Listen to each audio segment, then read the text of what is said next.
mulher selvagem. Quando alguém atinge o ponto zero em que a vida não significa mais nada, deve então, diz o conto de fadas, retornar completamente à natureza. Essa frase está na análise da Von Franz, nessa etapa do conto, onde a donzela parte para um outro nível, para uma segunda iniciação dentro desse processo. Ela parte do castelo com o filho atado ao seu colo, e vai floresta dentro. Nessa nova caminhada, mais uma vez, surge o espírito de branco, ou o anjo, que mais uma vez vai guiá-la nesse processo iniciático. E ela chega então numa cabana bem escondida lá no meio da floresta, onde espíritos da floresta parece que já estavam ali aguardando a chegada dela.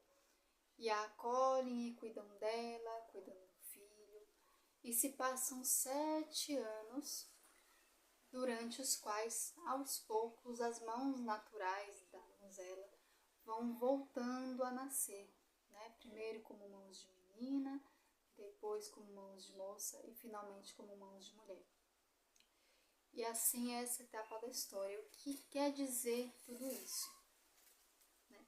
Então, mais uma vez o espírito de branco aparece, marcando um segundo período iniciático.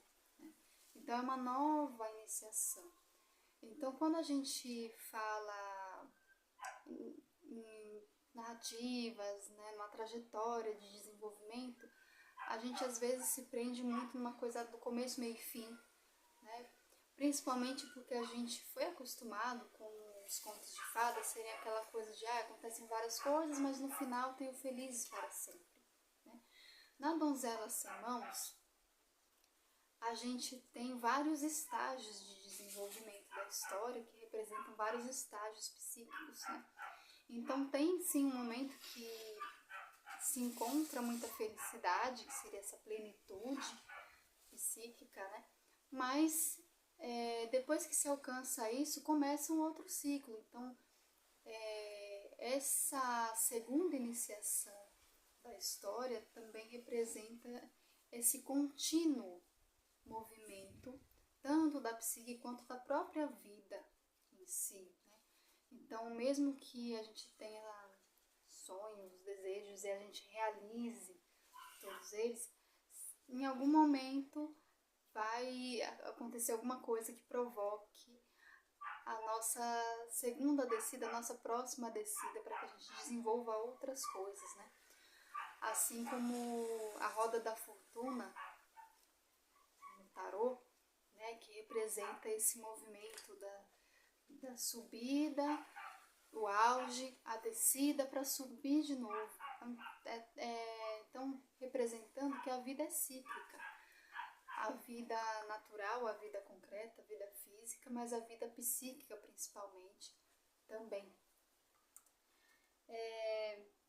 Aqui fala na análise, principalmente na análise da Clarissa, ela vai pegar na questão do número 7.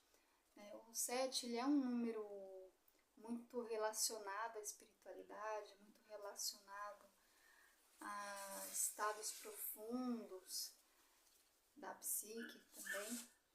É um número iniciático, é um número que representa expressões do tempo sagrado.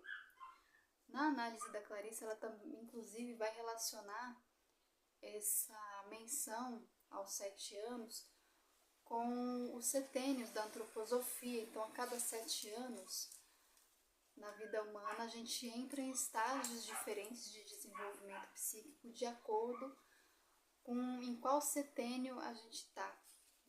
No texto original, que vocês veem aqui no link abaixo, tem descrito direitinho quais as idades, Então é bem interessante conhecer,